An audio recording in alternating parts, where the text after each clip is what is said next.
제가 예전에 테니스를 이제 한참 레슨을 받을 때, 한 6개월 정도 레슨을 받고 이제 다른 지역으로 이제 이사를 가게 되면서 이제 다른 분한테 이렇게 레슨을 받았는데, 그분이 처음에 저한테 이렇게 물어보시더라고요. 누구한테 배웠냐고. 폼이 너무 올드하다고. 그러니까 처음 가르쳐 주신 분이 좀 옛날 분이 되어서 이제 옛날 폼을 이제 배웠더니 그 새로 만난 코치님이 너무 올드한 폼이라고 그 폼을 고치는데 몇 달이 걸렸습니다.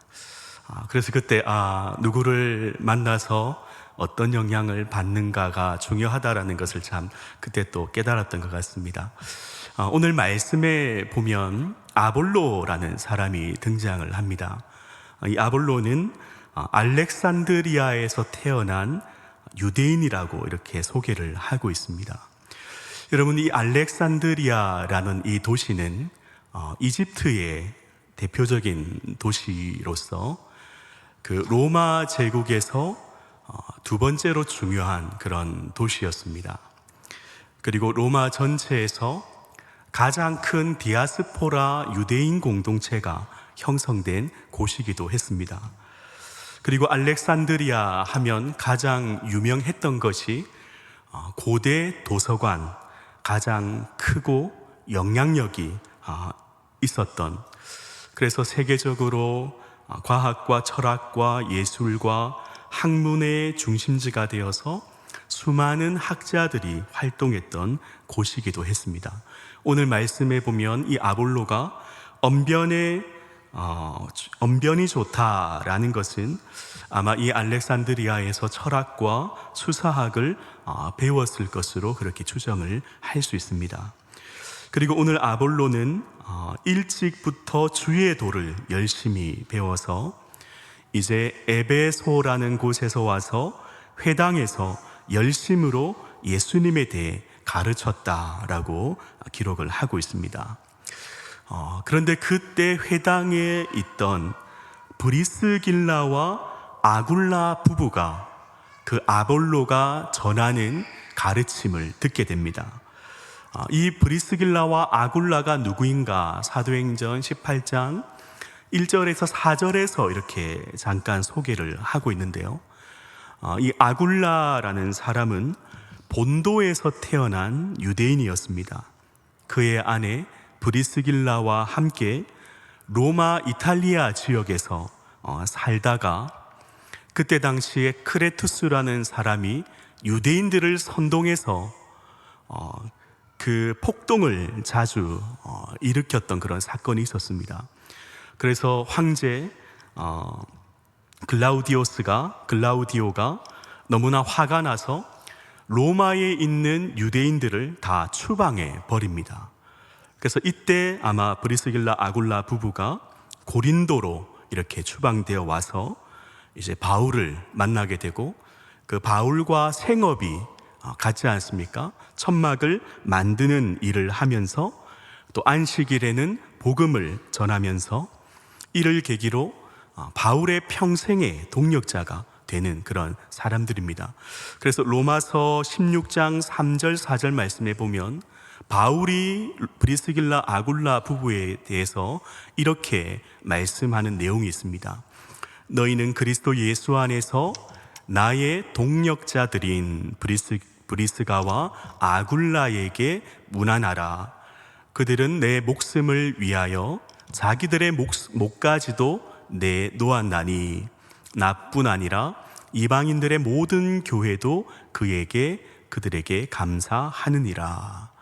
그러니까 바울을 위해서 자신들의 목숨까지 내어줄 정도로 이 브리스길라와 아굴라 부부는 바울에게 가장 큰 동력자가 되었다라는 것입니다. 이 브리스길라 아굴라 부부가 어느 날 에베소로 갔는데 회당에서 아볼로가 전하는 복음을 듣게 됩니다. 그리고 아볼로를 따로 불러서 하나님의 도를 더 정확하게 가르쳐 주었습니다. 이후로 아볼로는 아가야라는 곳으로 건너가서 복음을 전하게 되는데, 그 결과가 18장 28절 말씀에 보면 이렇게 기록되어 있습니다. 이는 성경으로서 예수는 그리스도라고 증언하여 공중 앞에서 힘입게 유대인의 말을 이김이러라.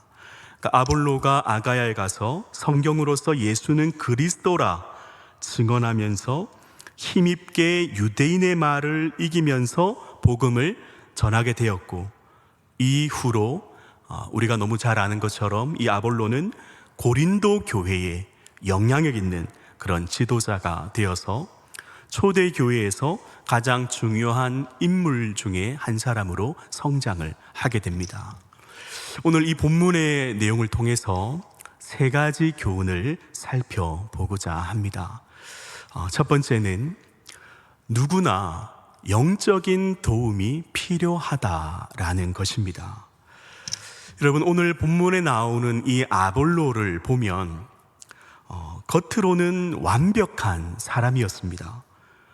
알렉산드리아 출신의 언변도 좋고 많이 배우고 성경에도 능통해서 복음을 담대히 전했습니다.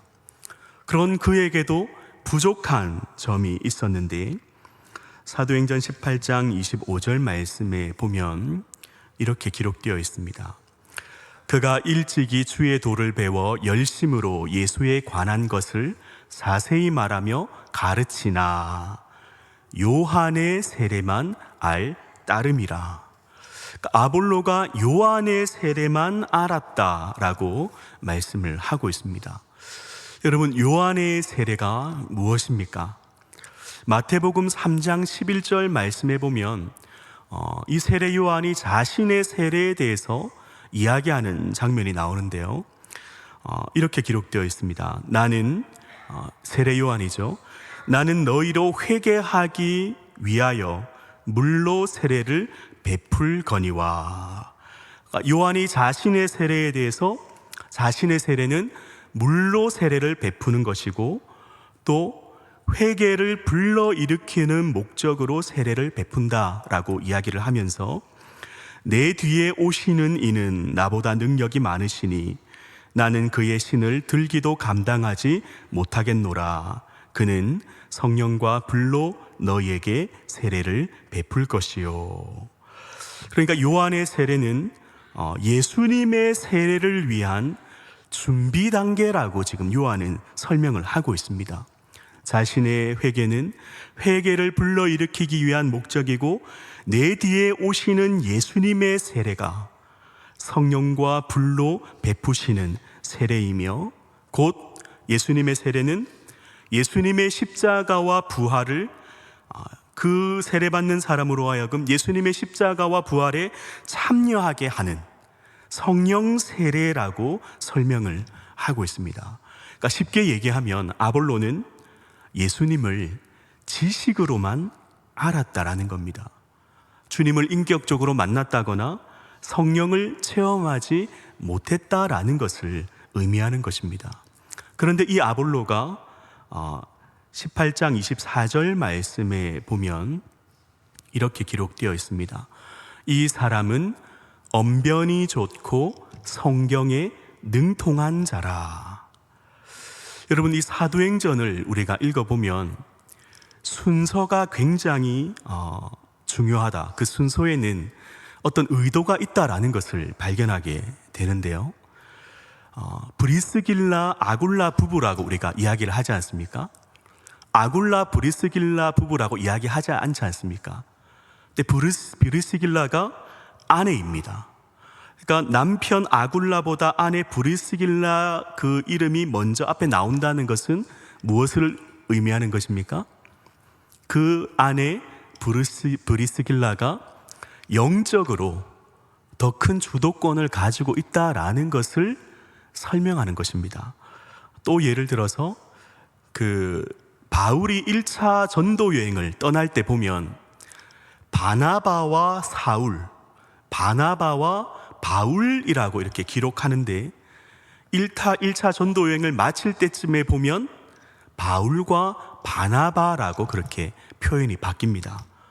그러니까 그 영적인 주도권이 바나바에게서 어느새 바울에게로 넘어갔다라는 것을 의미하는 거죠. 그러니까 18장 24절에 언변이 좋고 성경에 능통한 자라는 이 설명은 이 아볼로가 신앙보다 지식이 앞섰다라는 설명입니다. 그러니까 아볼로는 언변을 앞세워서 복음을 지식으로만 전했다라는 것을 설명하는 것입니다. 그래서 그가 전하는 복음에는 한계가 있었습니다. 언변이 좋아서 사람들의 귀를 사로잡을 수는 있었겠지만 그 말씀을 통해서 성령의 역사가 나타난다거나 어떤 그 사람들의 심령을 변화시킨다거나 그런 일은 일어나지 않았을 것이라는 겁니다. 여러분, 이것을 브리스길라와 아굴라 부부가 정확하게 발견을 합니다. 그리고 따로 아볼로를 데려가서 성경을 더 정확하게 풀어 가르치며 그의 부족한 부분들을 채워 주었습니다. 그랬더니 놀라운 변화가 일어나게 되는데 18장 28절 말씀에 보면 이렇게 기록이 되어 있습니다.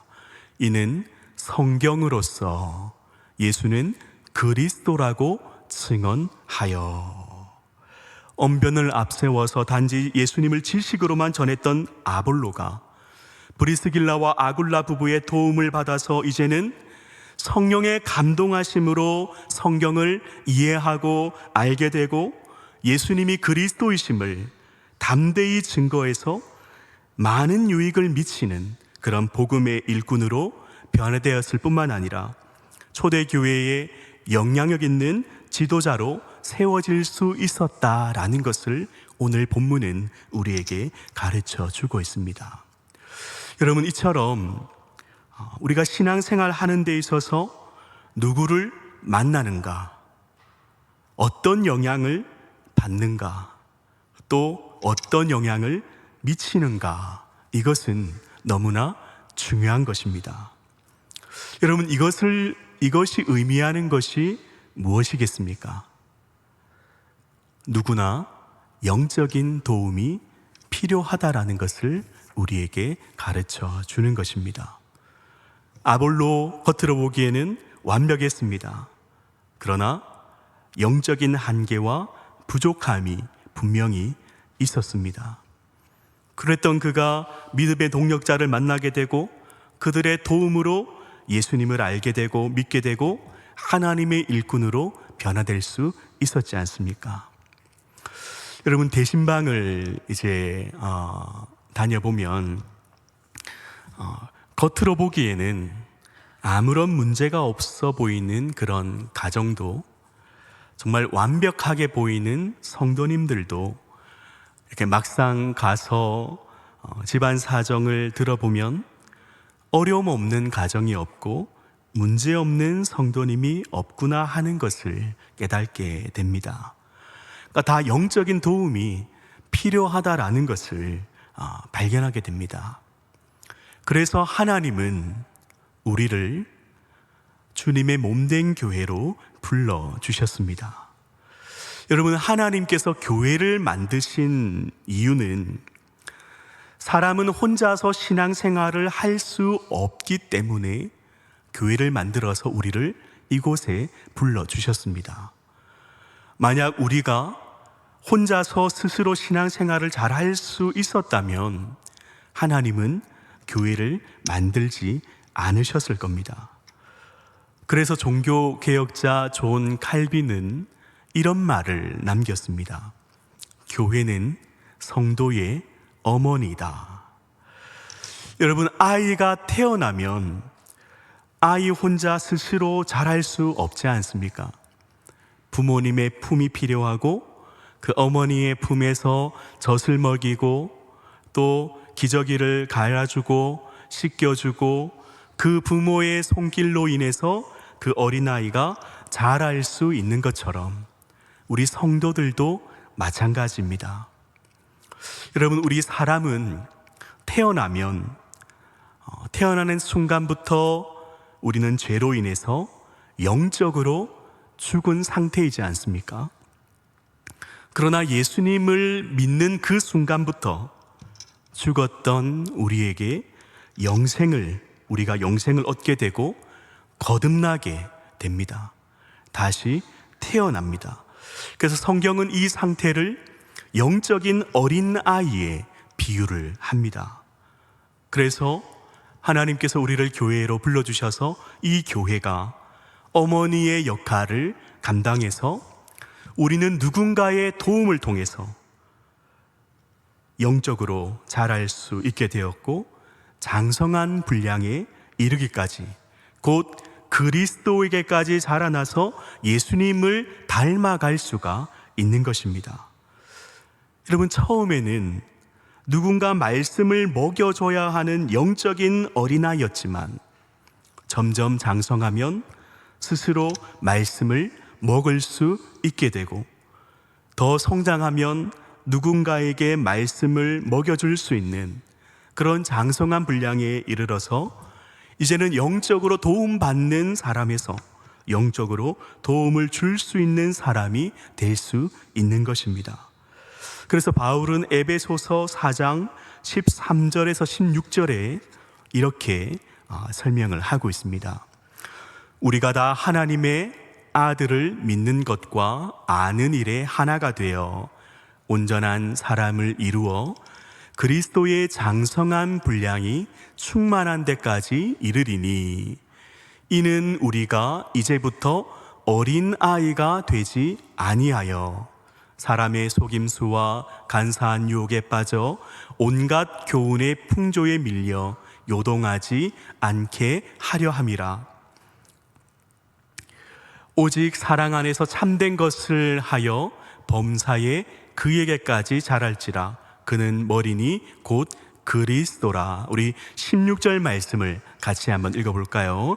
시작.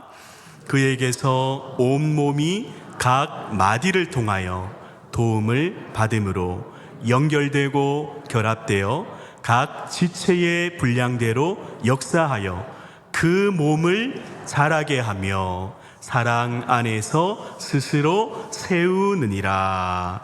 아멘. 결국 성도는 교회 안에서 교회의 도움을 통해서 성장할 수 있고 영적으로 자랄 수 있다라고 우리에게 말씀을 하고 있습니다. 사랑하는 성도님 여러분, 우리는 구원받아 하나님의 자녀가 되었습니다. 그러나 우리는 여전히 연약하고 부족한 모습을 우리는 발견하게 됩니다.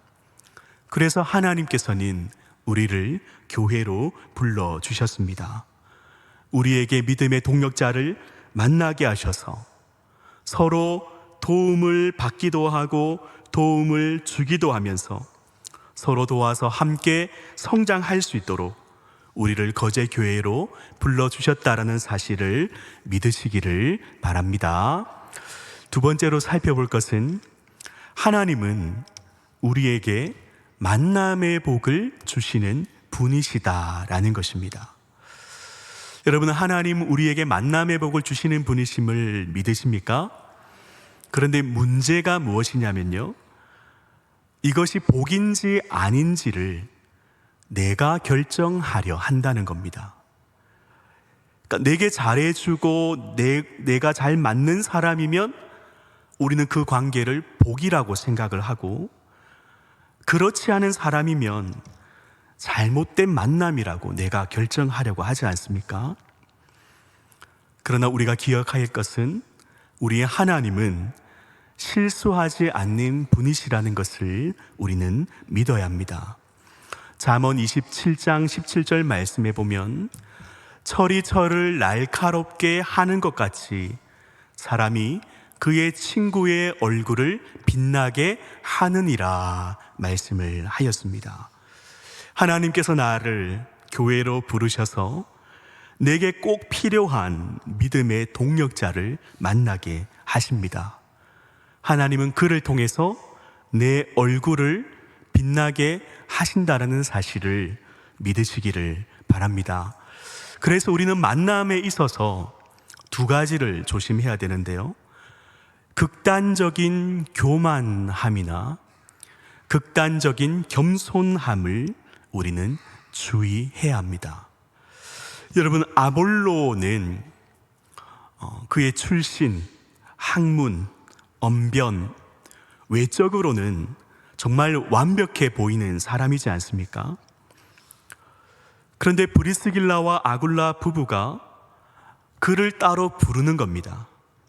그리고 자신의 부족함에 대해서 이야기하면서 성경을 가르치려고 합니다. 여러분, 아볼로 입장에서 보면 어떻겠습니까? 로마에서 추방되어서 천막이나 만드는 사람들이 자신을 가르치려 하고 있습니다. 내가 누군지 알고 당신 같은 사람들이 나를 가르치려느냐? 그런 도움 필요 없다. 이렇게 교만한 모습으로 가르침을 받지 않았다면 어떻게 되었겠습니까?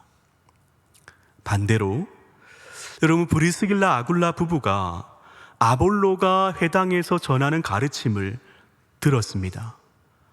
그것을 듣고 잘못됐다라는 것을 알고 막 사람들 앞에서 비웃으면서 회당에서 공개적으로 그의 가르침이 잘못된 것이다라고 반박하고 밝혔다면 어떻게 되었겠습니까? 그러나 브리스길라 아굴라 부부는 아볼로를 배려해서 아무도 없는 것으로 조용히 불러서 성경을 자세히 가르쳐 주었습니다. 그리고 아볼로도 겸손한 마음으로 그들의 가르침을 받았다라는 것입니다. 여러분, 사도행전 18장 26절 말씀에 보면 브리스길라 아굴라가 그 아볼로의 이야기를 듣고 데려다가 하나님의 도를 더 정확하게 풀어 이르더라라는 이 구절에서 풀어 이르더라, 그러니까 설명하다라는 이 동사를 헬라어 액티세마이라는 헬라어를 사용하고 있는데요. 이 동사는 신약에서 사도행전에서만 4번이 사용되고 있습니다. 사도행전 11장 말씀에 보면 베드로가 자신의 환상을 유대인들에게 설명할 때 이 단어가 사용되었고, 또 사도행전 28장에 보면 바울이 로마 감옥에 갇혔을 때, 그러니까 가택연금의 상태에서 자신을 찾아오는 사람들에게 하나님의 나라와 그리스도에 대해서 가르칠 때 이 단어를 사용하고 있습니다. 그런데 누가가 이 단어를 브리스길라와 아굴라에게 사용하고 있다라는 것은 무엇을 의미하는 것일까요? 브리스길라와 아굴라 그 부부가 베드로와 바울 못지않게 성경을 잘 알고 있었다, 성경의 권위자다라는 것을 의미하는 것입니다. 그만큼 영적인 그런 영향력이 엄청났다라는 것을 보여주고 있는, 그런 설명해주는 단어입니다. 그런데 브리스길라와 아굴라 부부는 자신들의 이러한 모습들을 드러내거나 자랑하지 아니하고 보이지 않는 곳에서 겸손한 모습으로 묵묵히 자신의 사명을 감당하고 있더라라는 것입니다. 여러분, 우리 교회에도 드러나지는 않으시지만 기도하시면서 겸손한 모습으로 보이지 않는 곳에서 섬기시며 헌신하는 분들이 너무나 많이 있다라는 것을 우리는 알아야 합니다. 있는 자리에서 전도하시면서 복음을 위해서 애쓰시는 분들이 얼마나 많은지 우리는 알아야 합니다. 우리 교회에 어떤 그런 영적인 그런 영향력이 보이지 않는 그런 분들에게서 나온다라는 것을 우리는 기억해야 합니다. 여러분, 반대로 극단적인 교만함도 조심해야 되지만 극단적인 겸손함도 우리는 지향해야 합니다. 나는 신앙생활 한 지 얼마 되지 않아서, 나는 부족해서, 많이 배우지 않아서 다른 사람을 도울 수 없다라는 생각도 우리는 지향을 해야 합니다. 여러분, 주일학교를 섬겨보시는 우리 아마 교사분들은 다 아마 경험해 보셨을 텐데, 정말 유치원생, 어린 아이에게서도 배울 점이 많다라는 것을 깨닫게 됩니다. 여러분, 제가 대신방을 하면서 가장 도전받고 은혜 받았던 목장은, 제가 다 모든 목장 신방하면서 은혜와 도전을 많이 받았지만 그 중에서 한 목장을 이렇게 꼽으라면 올해 새로 신설된 목장입니다. 그 목자님은 심지어 올해 처음 목자를 하시는 분이십니다. 그 목장을 이제 오전 10시부터 저녁 9시까지 신방을 했는데, 물론 중간에 이제 쉬는 틈도 있어서 잠깐 쉬기도 했습니다. 그런데 가정마다 얼마나 신앙이 순수하고 말씀을 사모하고 그 말씀대로 살려고 노력하고 있는지, 그러니까 신방 권사님들하고 저희가 도리어 은혜를 받고 도전을 받고 밤늦게까지 신방을 했는데도 하나도 피곤하지 않는 그런 경험을 했었습니다. 그런데 제가 가장 크게 은혜와 도전을 받았던 부분이 어디냐면, 그러니까 처음이니까 잘 모르니까 시키는 대로 해야 되는지 아시더라고요. 네. 맞는데, 그렇죠? 저도 이렇게 생각을 해보면, 돌아보면 잘 몰랐을 때 제일 열심히 했던 것 같습니다. 근데 이제 시간이 지나고 어느 정도 알게 되고 연륜이 쌓이면서 막 요령을 피우려고 하고 계산을 하게 되고 쉬운 길로 타협하는 그런 모습들을 바라보게 될 때, 참 은혜와 도전을 얼마나 받았는지 모릅니다. 여러분, 우리는 신방 가면 제일 많이 기도 제목 내놓으시는 것 중에 하나가 여러 가지 있지만, 그 중에 하나가 만남의 복을 달라고 그렇게 기도를 많이 하지 않습니까? 그래서 하나님은 그 기도에 응답하셔서 우리에게 만남의 복을 주셨습니다. 그런데 그것을 내가 결정하려고 하면 안 된다라는 것입니다. 여러분, 지금 내 옆에 있는 성도님들, 우리 목장에 있는 우리 목장 가족들, 우리 지회에 있는 회원들, 그리고 함께 봉사하는 우리 성도님들은 하나님께서 믿음의 동력자로 만나게 하셨고 이미 우리에게 만남의 복을 주셨음을 믿으시기를 바랍니다.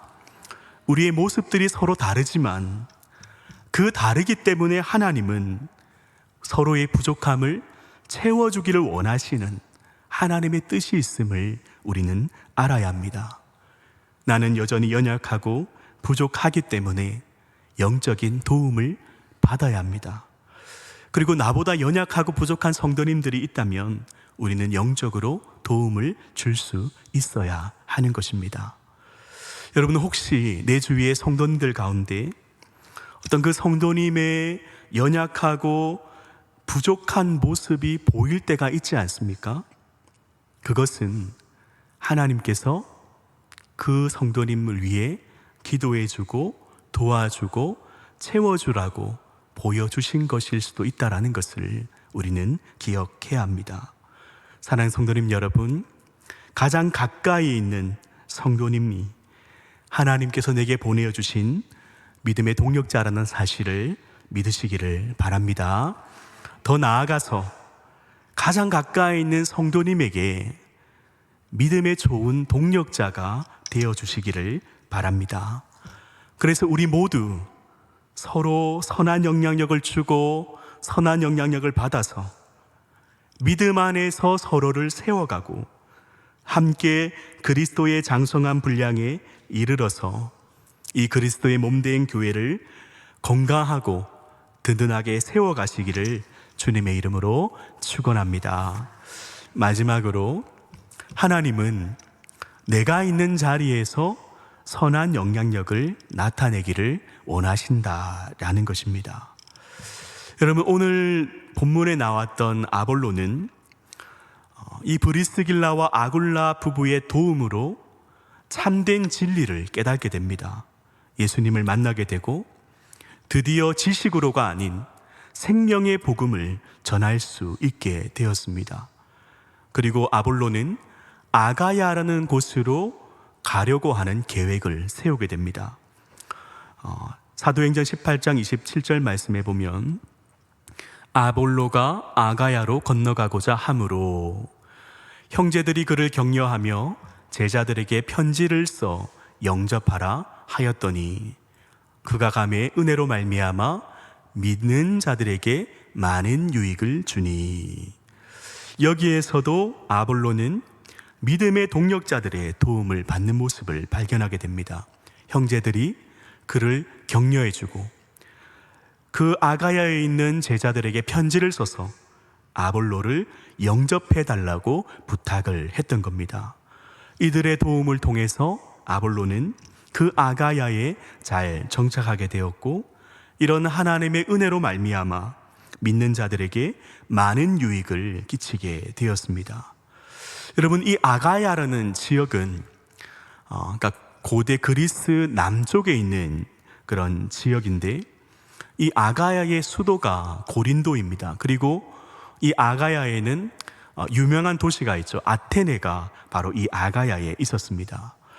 그러니까 이 지역의 특징을 한번 유추해 보면 헬라 문화가 왕성하게 이렇게 발달이 되었기 때문에 아마 그곳에는 이성을 중요하게 사람들이 여겼고, 어떤 철학과 수사학이 인기가 유행이 되었을 겁니다.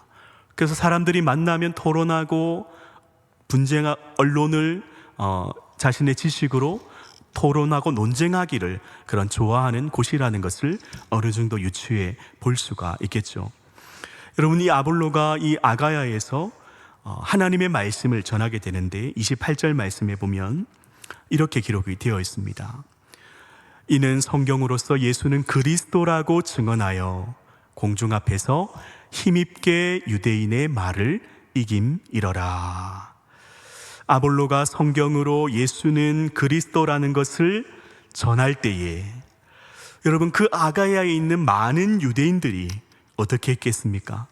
이 아볼로의 주장을 논리적으로 반박하면서 토론하려고 하지 않았겠습니까? 그런데 거기에 있는 유대인들 중에 그 누구도 이 아볼로의 말을 이기는 사람이 한 명도 없었다라는 것입니다. 여러분, 하나님께서는 이 아볼로가 꼭 필요한 곳에 그를 보내셨다라는 것을 우리는 발견하게 됩니다. 이 아볼로가 예수님을 만나기 전에는 말씀보다 언변이 앞서고 신앙보다 지식이 앞섰지만, 예수님을 만난 이후로 그가 가진 철학과 수사학과 언변은 오히려 복음을 전하는 데 가장 유용한 도구로, 강력한 무기로 사용되고 있는 것을 우리는 발견하게 되는 것입니다. 여러분, 그래서 이 아가야의 유대인들에게 가장 복음을 잘 전할 수 있는 적합한 사람이 누구였겠습니까? 아볼로이지 않겠습니까?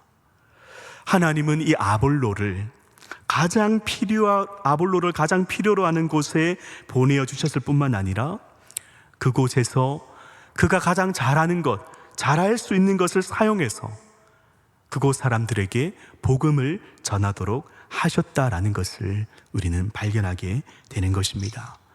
사랑하는 성도님 여러분, 내가 있는 자리, 이 자리는 하나님께서 보내어 주시고 맡겨주신 자리라는 것을 우리는 믿어야 합니다. 여러분, 내 가족들, 내 친구들, 직장 동료들, 그들을 가장 잘 아는 사람은 누구입니까? 그들에게 가장 복음을 잘 전할 수 있는 사람은 누구입니까? 우리지 않습니까? 하나님은 내가 꼭 필요한 곳으로 우리를 보내어 주셨습니다. 그리고 내가 있는 곳에서 내가 가장 잘 할 수 있는 그 일들을 통해서 선한 영향력을 나타내기를 원하시고, 그들에게 그리스도의 빛을 비추어서 그 사람들을 옳은 길로, 생명의 길로 인도하길 원하신다라는 사실을 믿으시기를 바랍니다. 그래서 내가 있는 자리에서, 내게 맡겨주신 자리에서 만나는 사람들, 그 만남도 하나님께서 만나게 해주셨다라는 것을 믿으시고 그들에게 선한 영향력을 나타내시고 그리스도의 빛을 비추며 그리스도의 향기를 날리어서 그들에게 예수님을 알게 되고 믿게 되는 놀라운 구원의 역사들이 우리 가운데 나타나게 되기를 주님의 이름으로 축원합니다.